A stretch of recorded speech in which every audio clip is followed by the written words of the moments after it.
All right.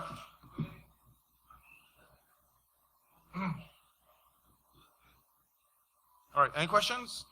Thank you.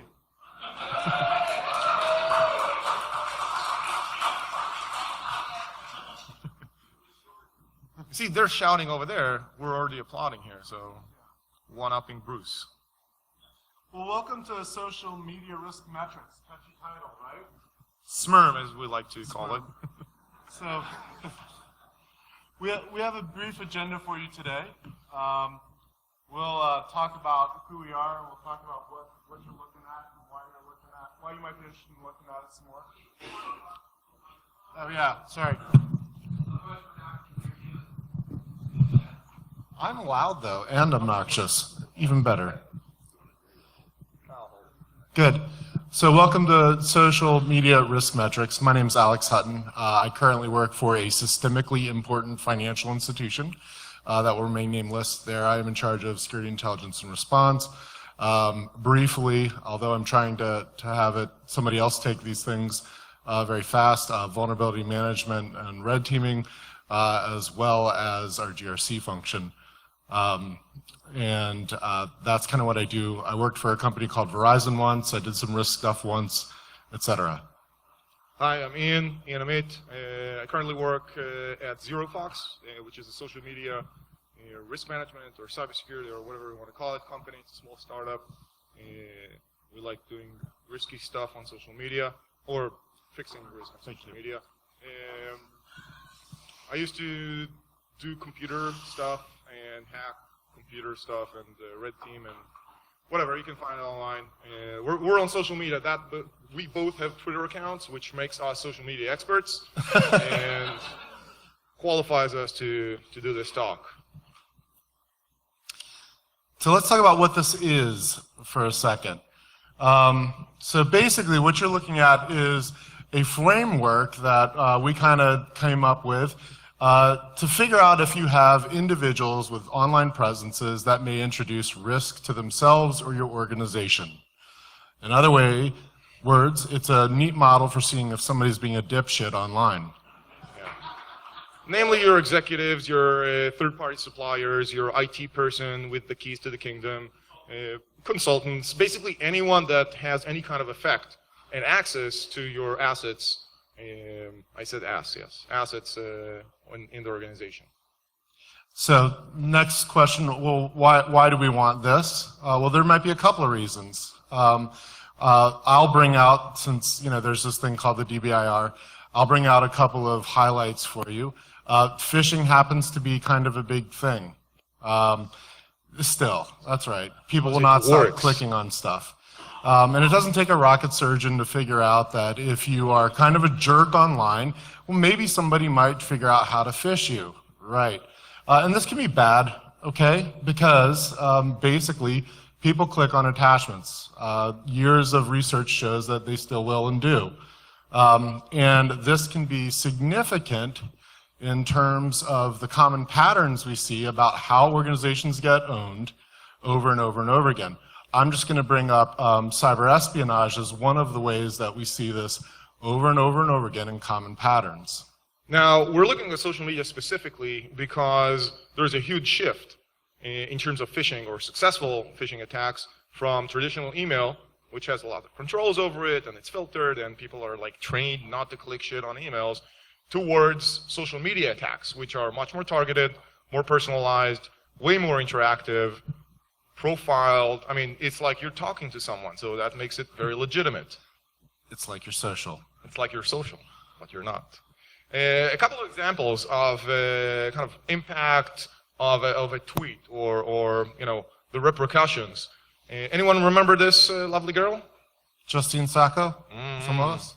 For those who don't remember, Justine is a PR person who, shortly before boarding a flight to Africa, to South Africa, tweeted this: "Going to Africa, hope I don't get AIDS. Just kidding, I'm white."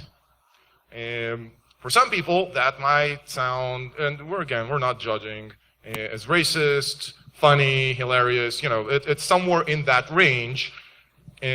Justine boarded her flight, didn't get the go-go in-flight Wi-Fi, And during that flight, that tweet kind of exploded. She started with a Twitter account which had like 200 followers. Yeah, less than 200 followers when she got on the plane. Yeah. During her flight, as I said, that tweet went kind of viral and went everywhere. I'm not going to even start listing where. And when she landed, she was already a celebrity without her even realizing that she was. The moment she landed in the airport, someone snapped a picture. And that's basically when she found out what happened and that she was fired. And it didn't just end with her being fired and her employer going like, okay, so we got a little PR thing here. Or creepy guys in an airport taking pictures. Or, yeah, it got very, very personal, like death threats and very physical threats to her life. Obviously, someone with a track record like that on social media is going to have a little bit of a hard time getting another job, which, again, was the case for Justine. And there was a pretty good article, I can't remember where or have the link for it, but you can find it online. Covering that kind of, public shaming, the social media thing, and really focused on her story and the aftermath years after it. She's pretty fucked up still. And you...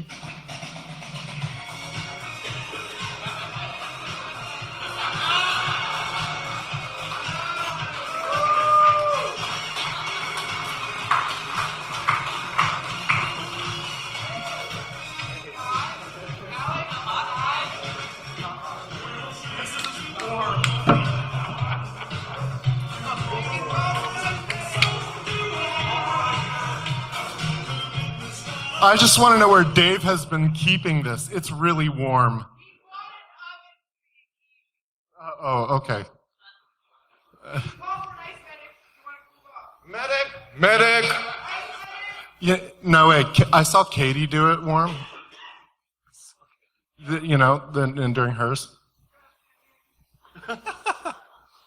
Oh, it's pretty horrible. Well, that's good. So, at any rate...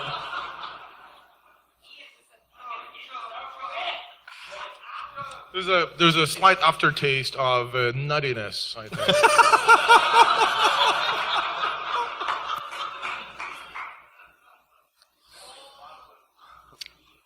The fuzzing process didn't really. It's not really champagne-ish. It's. Go ahead. This basically affects everyone. All right, every industry, every organization that has people working for them or has some kind of presence online is affected by this. Financial services, manufacturing, technology, everyone. And don't even start with we don't allow social media in our organization. That's bullshit. It doesn't, it's a lie, all right? You're full of shit if you say that. Even if you say, no, we control social media because we have to, pass this by X, Y, Z. Yeah, right. People have Twitter accounts, Facebook accounts, LinkedIn accounts. You can't, it's their lives. That's right. So why do you want this? Your organization may or may not be doing things that everybody agrees with, period. Your next reason for why do you want to do this? Some people may recognize this gentleman. Yeah, that's the name I gave him as well. Because we're not going to say his name. No? What? I'm not going to say his name. Whatever. Because I can't pronounce it after this drink. But generally, if you're not familiar with, this guy over the last week, he went on, somebody basically challenged him on the markup of one of his AIDS drugs, right? And he went on and said it was fair, his markup, and basically things happened. All the negative PR that ensued, A, caused them to drop the price of the drug, which, on a personal level, I think is great. Yeah. But B... I'm sure the investors don't, but... Yeah. But B, the hacker known as 4chan... Woo! Is 4chan in the house? All of a sudden the guy's doxxed on 4chan, right? Not fun. Basically what you're getting out of a risk metric framework like this is the ability to build some form of scorecard to track that elusive risk with some form of a number, of a score, that represents me versus Alex in terms of our potential impact to our organizations. You get the ability to drill down into the behaviors that contribute to my personal and Alex's personal and everyone's personal risk score in order to make adjustments if needed. And those are going to be very, very clear in terms of their contribution or effect on those score elements. Again, the final goal is to get a grasp on how risky is individual X to my organization, and again, my organization.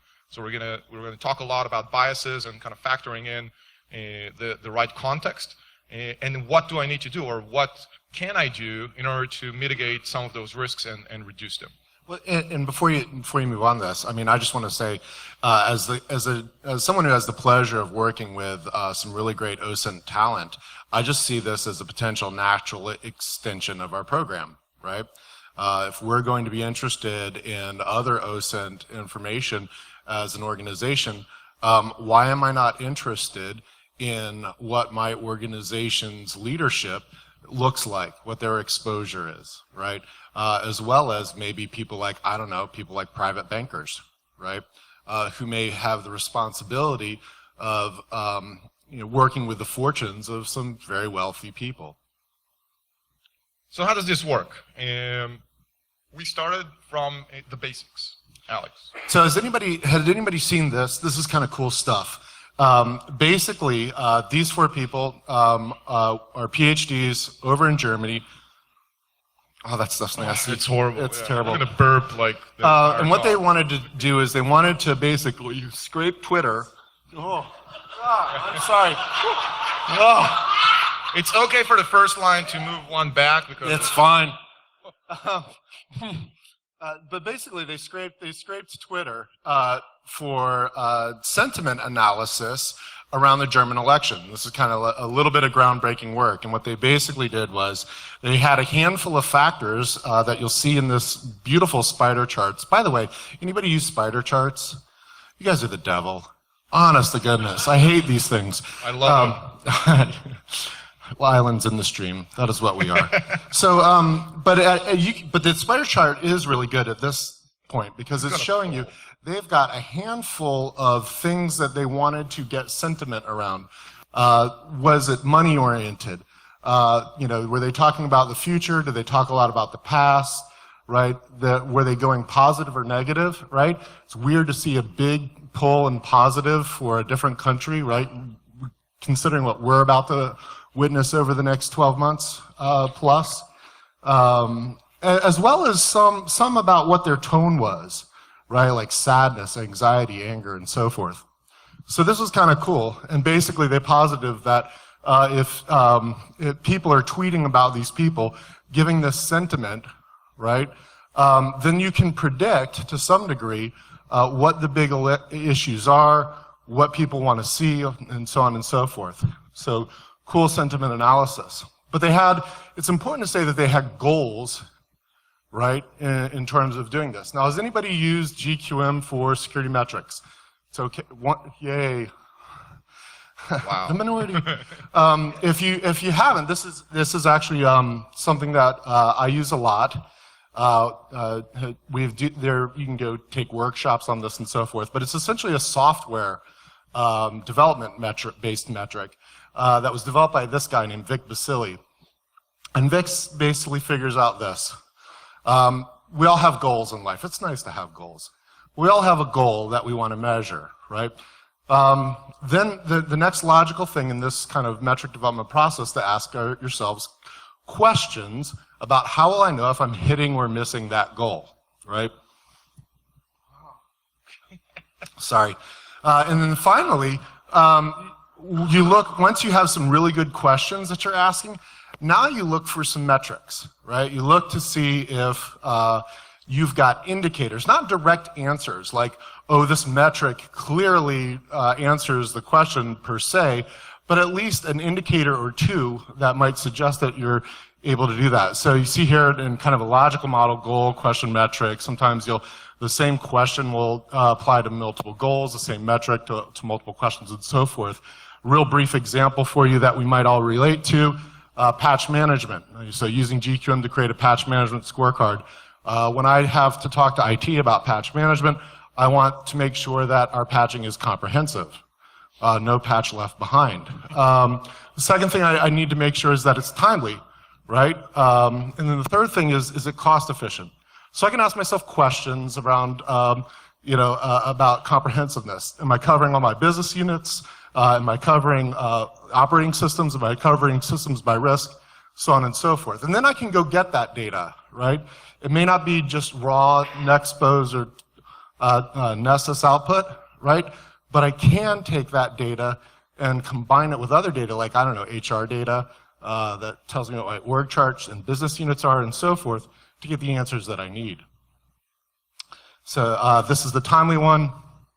This is cost effective, right? I can start using ALE expressions and risk registers and so forth. So that's a little bit about GQM, how you might use it in your own scorecards for your own organizations. Let's talk about how we used it for this goal. So we started with a small set of simple goals that kind of adhered to that scorecard perspective. We need to understand how risky a person is. We need to answer questions like, how does one's online activity affect the likelihood or the impact of a perceived or potential threat?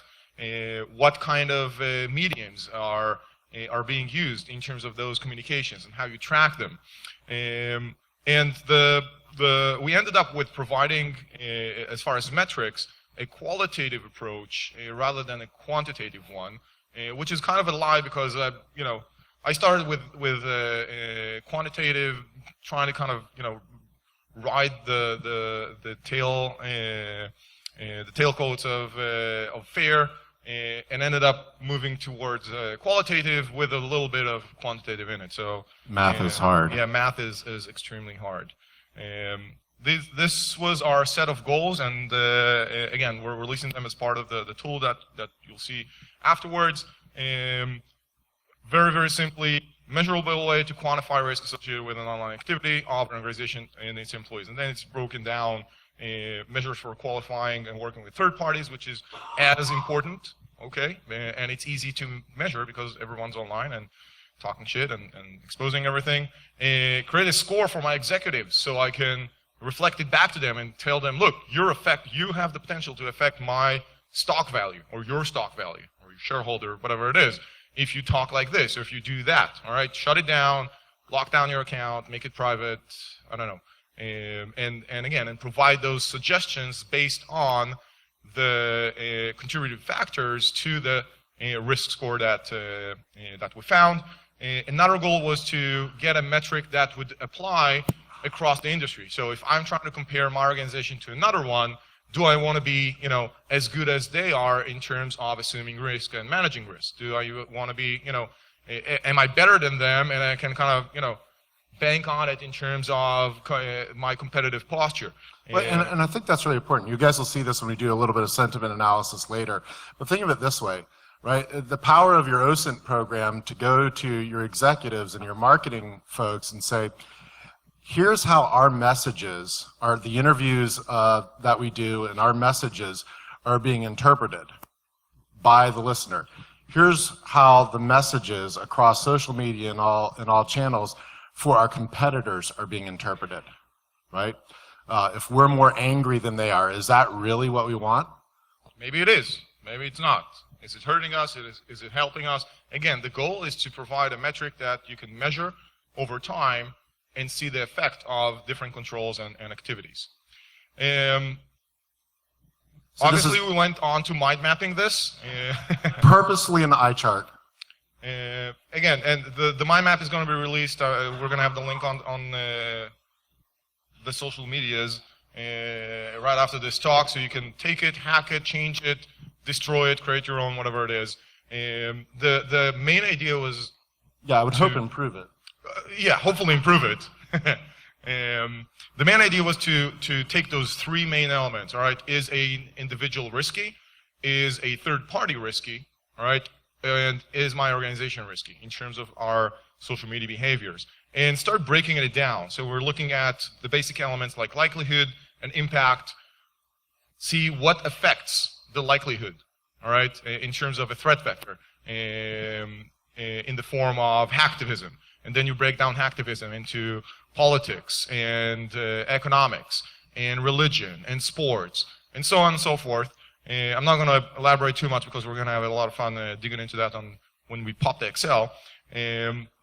We kind of did the same thing for impact, right? What kind of impact is going to be assumed from those things, and the qualitative part of it is basically once you reach a leaf, all right, it's an on and off. All right, that was the goal, to create kind of a Christmas tree that you can turn on and off the end leaves, and that's going to be mapped back into the risk score that we're going to present in a few minutes. We also took into account, wow, I can't see shit here. That's the impact. Oh, gosh, sorry, everyone. Wow. Yeah. So we took into account impact that I talked about before. The unsanctioned presence online, like impersonators and fraud accounts and parody accounts. How do those impact my potential risk?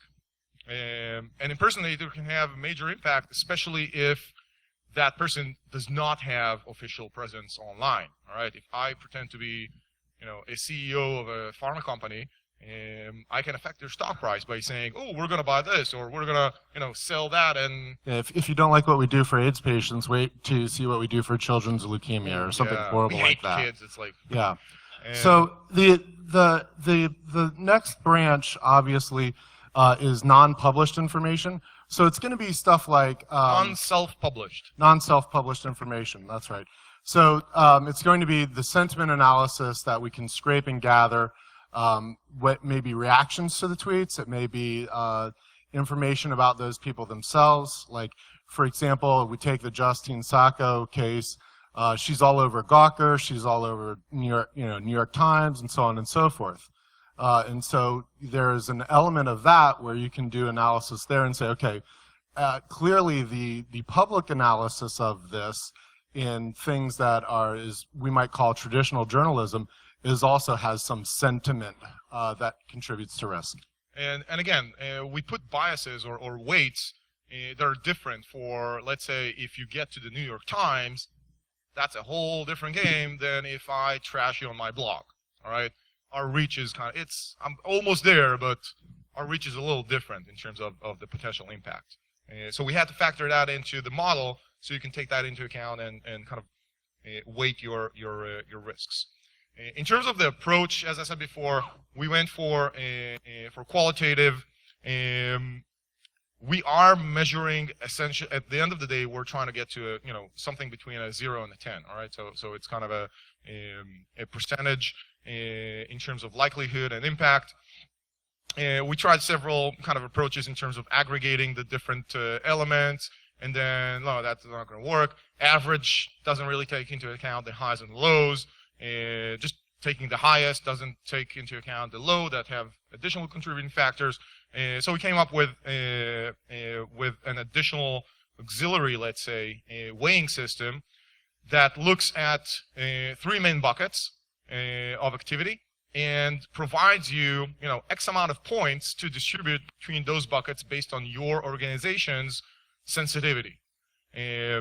Essentially, you're looking at something like that. All right, you've got 50 points to score threat types in terms of fraud, espionage, error, and the different types of hacktivism. And every organization is going to have a different way, or even every person is going to have a different way for the kind of threats that I am concerned about.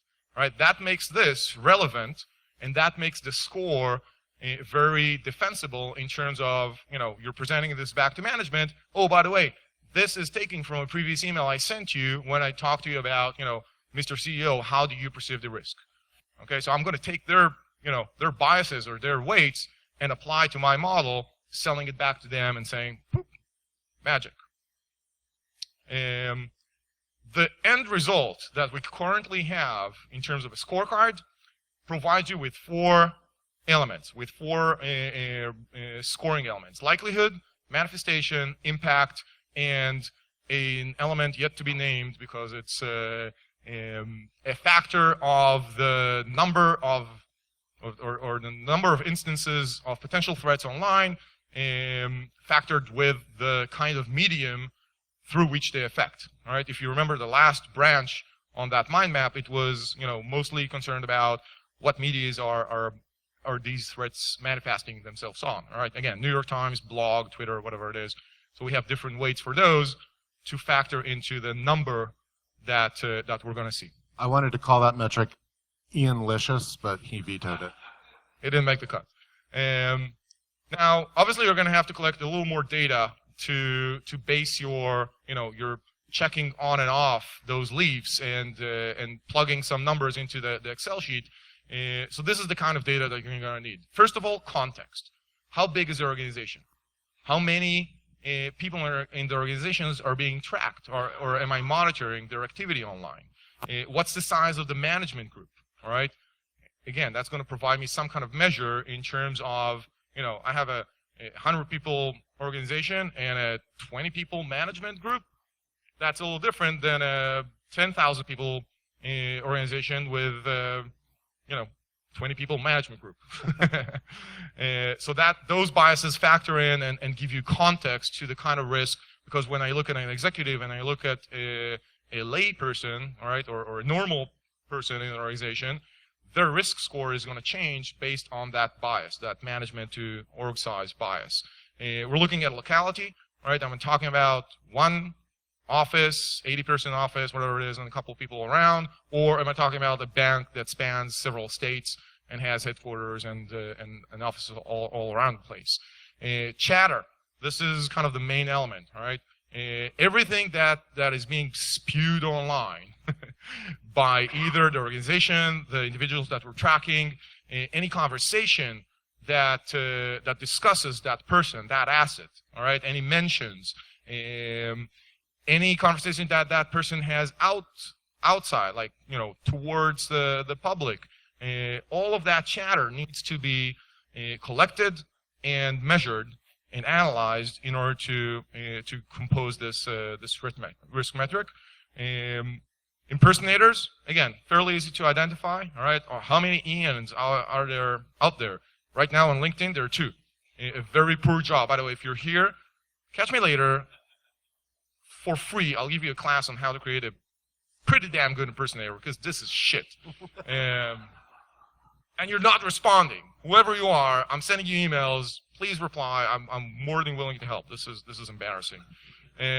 Identify the impersonators. Identify whether they're malicious, whether they're just kind of squatting on that name on G+ or whatever it is, or they're parody accounts. Again, from a risk perspective, they're going to get different scores based on their behavior.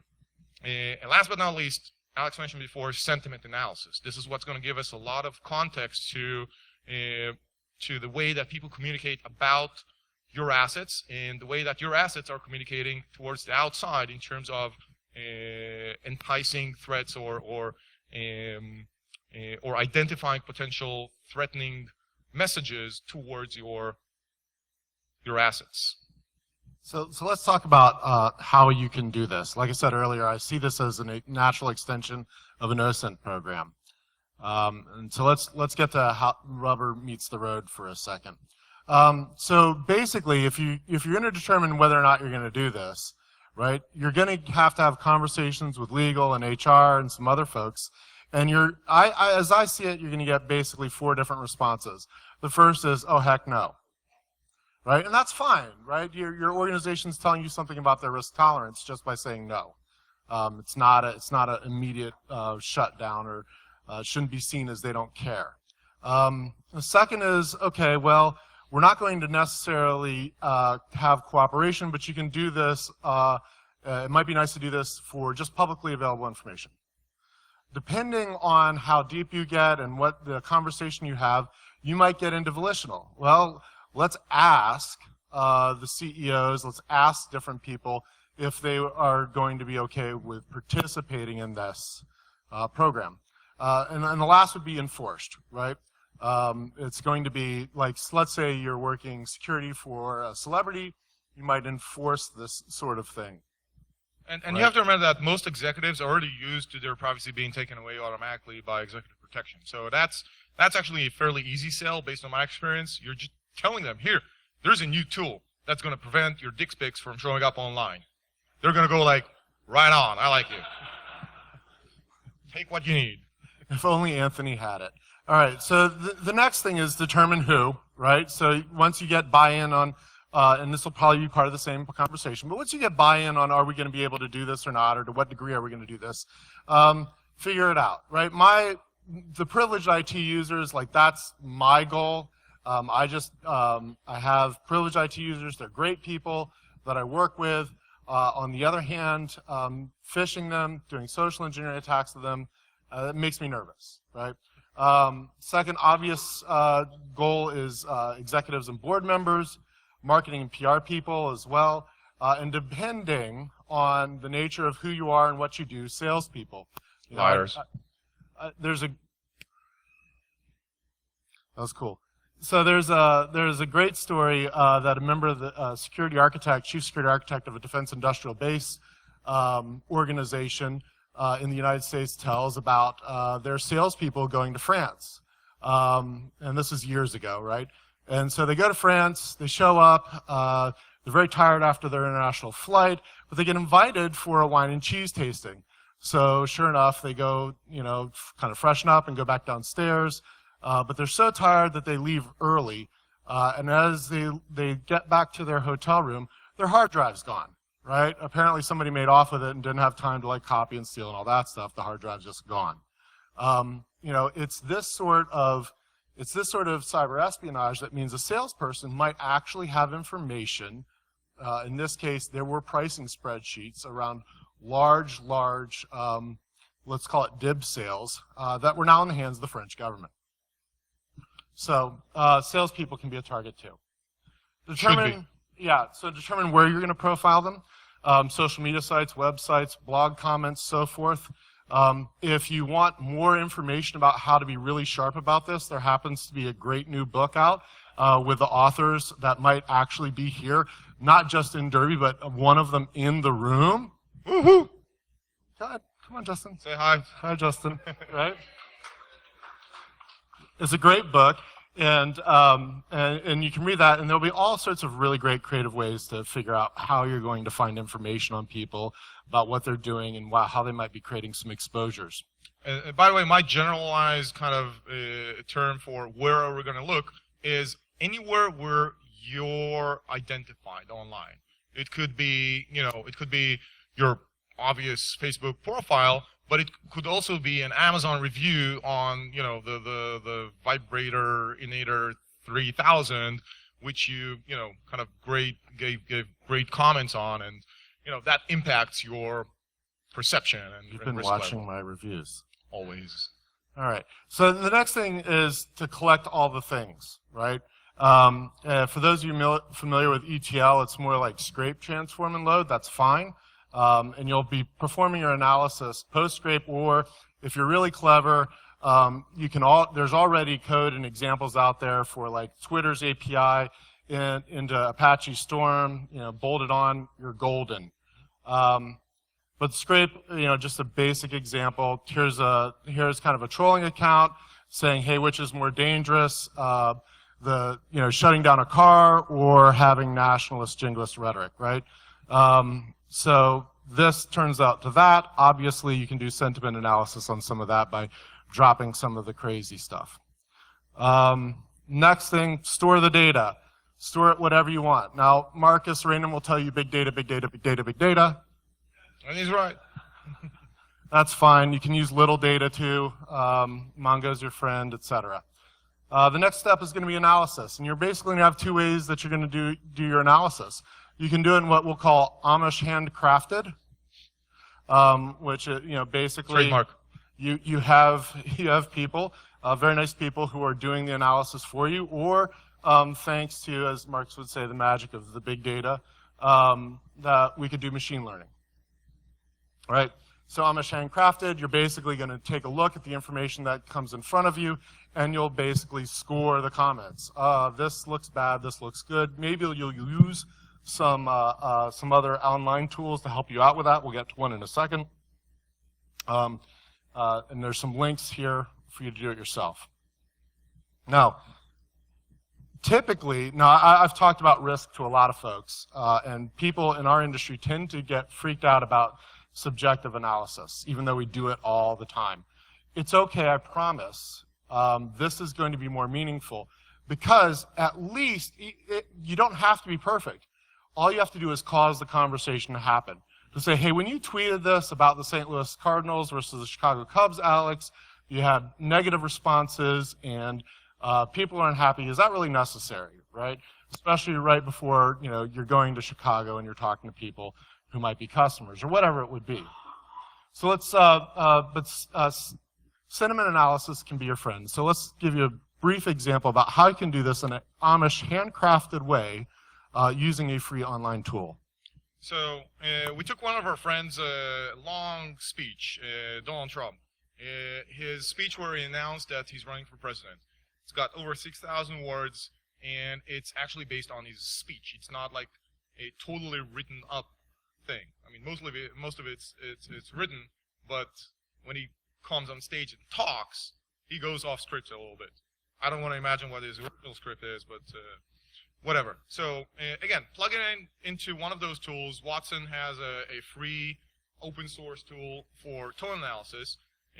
Plug that in, and you get this scoring. All right. So 42% emotional, 16% social. Oh no. What do you see? Throw it to the side. Oh. Ooh. There we go. Scroll back up. You might want to resize. Needs to be a little bit size. Where is the? Oh, there it is. Right. Yeah, I know. Right there. Boom. I'm a tech god. So you might want to scroll up and show me. Oh, scroll now? Well, scroll up and show me. Yeah, that's the, you plug in the input. So you got the breakdown in terms of the different tones that were perceived or analyzed. And you can see it's pretty, fairly aggressive, confident, whatever it is. He's an angry man. I can't even read it. It's from this end, but it's surprisingly fairly accurate. I mean, not getting into political analysis, but it's interesting. You're going to see what you'd expect from a presidential speech, right? He's eliciting emotion. Imagine that he's going to be an angry tone. Who would have thought, right? And confidence is a high value. You would expect this. Can you scroll down just a hair? Right? And you can see the words that pick off, that kind of click the different factors, right? He gets cheerfulness scores for things like nice, saying thank you, it's wonderful, and so forth. It all goes downhill from there for you. Scroll down a little more. Other down. No, this just goes on and on and on. No, wait. There's another one. But wait, there's more. Of course, there's a JSON interface to this, so you don't have to do this by hand. All right, you can automate it. Now I got to move the other one, please. On top of that, you can also do personality insights, which, again, for the same text, gives you a breakdown of what kind of personality is being perceived by IBM's Watson of Donald Trump. And that gets him, see this? Oh, that's scroll down. That gets this, all right? Boisterous, confident, not art, doesn't care about art, which, I dig it. I can see how that works. And then you get the full breakdown of the different elements under like the big 5 elements and all that analysis. So again, it doesn't have to be accurate. It doesn't have to be right. It's subjective. We don't give a shit. The only thing it needs to be is consistent. All right, so take the same text, run it through it, all right, and it's got to bring you the same results. Change the text, bring different results. So you at least have some kind of consistent metrics that you can say, I can see the change if I rephrase some of those sentences. But that's just one example of if you are going to try and do this yourself, just kind of and that's a graphic that it'll spit out for you. Now there's another option, which is code some stuff up. So this comes from the Breaking Through analysis, and it's on the slide, so you can click the link, right? I promise it's not owned. But breakthroughanalysis.com blog, and it's a handful of these natural processing tools that you can implement yourself. It's everything from like Python toolkits, and obviously there's R, right? There's Apache structure stuff coming out of Stanford, LingPipe, and so forth. This sort of machine learning is sort of like Java is to beginning programmers for data scientists coming out of university right now. So at our local program, we've interviewed folks to come in and be data scientists. We'll teach them security, but handle our stats and so forth for us. And they're already coming in with the ability to do this and hook this up and so forth. That's like their graduate program. So there's lots of information out there that you can do this, and that way you can actually scrape, automagic, do the big data thing, and get some information on the other side. And again, this is not going to turn into a religion argument of, oh no, this approach is better, that approach is better. That's bullshit. Just pick one, make sure it's consistent, and run through it. That's right. We figured probably very few people are doing this from an information security or physical security standpoint, so we'd put it out there. So the last thing that you can do is run with a scorecard. And again, remember, we're going to give you numbers. Those aren't as important unless you're comparing 2 different folks or 3 different folks, as it is to be able to look at a factor and say, you're talking a lot about social politics here in a very angry tone. That conversation may not be, stop it. It may be, hey, are you aware that you sound angry online in your tweets, right? And this person may say, yeah, that's because I believe I'm angry. Because I'm an angry person. Or they may say, no, I didn't realize that. That's good. And they may think about how they write and present themselves. But at the end of the day, you've implemented a behavioral control that will reduce risk to some degree. And really the end goal here is to be able to provide you with ways to reduce the risk. Okay? Those can be technological. They can be behavioral. Like, sit down for a talk and like, dude, shut the fuck up. All right? And they can be other compensating controls. Again, we're in security. It doesn't mean that everything has to be technical. I saw it, yes. It doesn't mean that everything has to be technical. You can have compensating controls like legal, all right? Sign this piece of paper every time, you as my third-party supplier, every time you mention my company, you owe me $20,000. Boom. Good enough for me, all right? It could be financial hedging on, I'm going to bet here and here. It could be buying insurance, all right? I have an idiot CEO. Guess what? I'm going to need to increase my insurance because he's just a stupid, liable person, and he's going to tank the stock price. If you're in financial, that the Basel framework sets aside reputational risk as a risk category, and op risk folks have to set aside capital to cover that op risk, right? This just gives you yet another way to say, okay, it may or may not make sense to set aside some capital because if somebody does something dumb online, like talk about a pill that we're producing, we may have to have some cash on hand. So let's do the demo. We only have 5 minutes. Yes. Let me just try to quickly fix this so I can actually see what I'm doing. I know the hit mirror, honey. Sorry. So aggressive. So aggressive today. You're hangry. Okay. Ooh, this resolution sucks. Rape the aggressiveness? Rate it. Sure. So personally, I would use an automated tool. But when you get into these NLP toolkits, what they'll do is they'll have specific languages that are indicators. It's not perfect, right? Because if I look at Ian and I say, man, I just can't wait to come up and throw my arms around you, that might be interpreted 2 different ways. They're not perfect. But in general, what you're getting is if I continue to say aggressive types of tones, it's going to come across.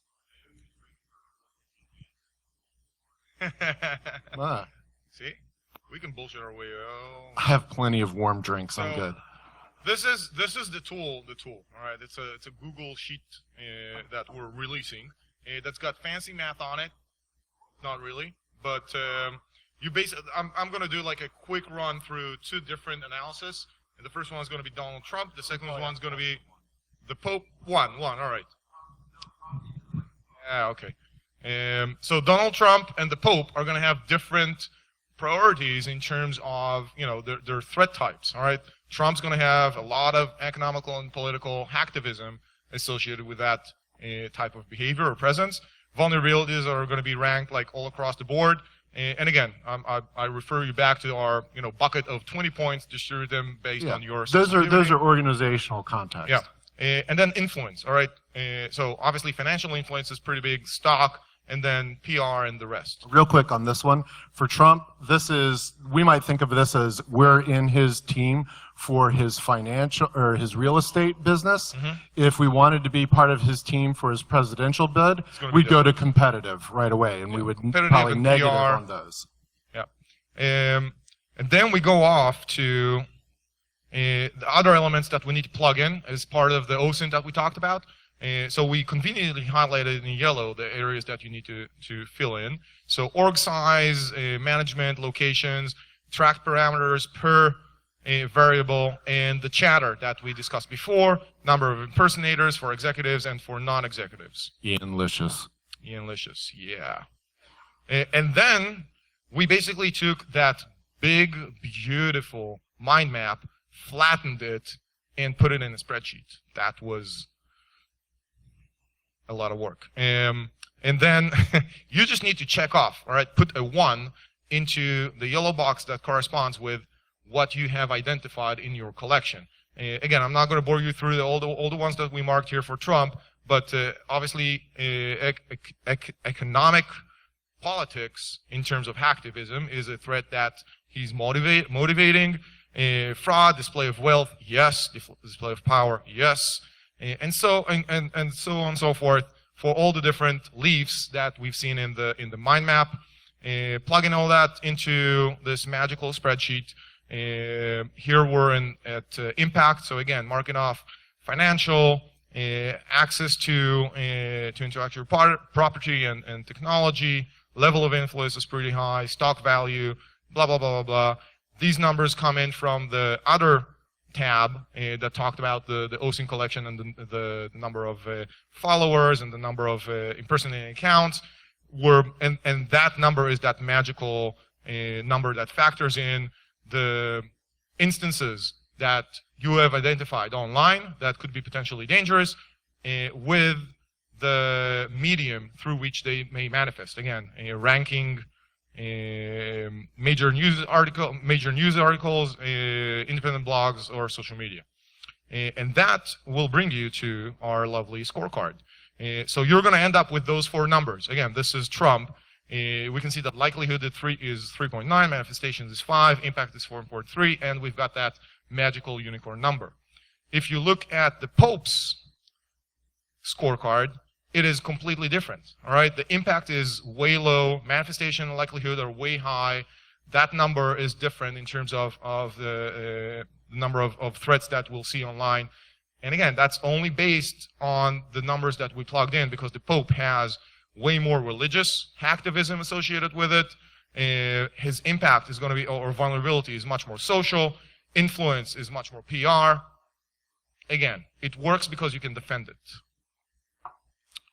The mind map is going to be online, and where is ours? So, briefly, how can you help us?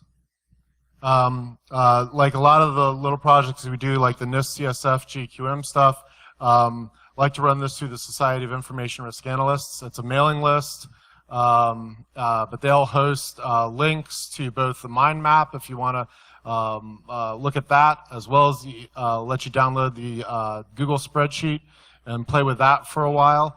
Fix it, modify it, improve it. Join their mailing list and say, I think this is silly, I think it should be changed to that, and lots of people will talk to you about whether or not that's a great idea. And if it is, fantastic, we'll change it, and we'll put it up there. But at least there will be a memorial that if you do want to do, either the Amish handcrafted or the big data, Marcus J. Raynham big data approach, he's going to love me for this, then you'll at least have a CVS file with some algorithms in there to manipulate and move and use yourself. Thank you. Thanks.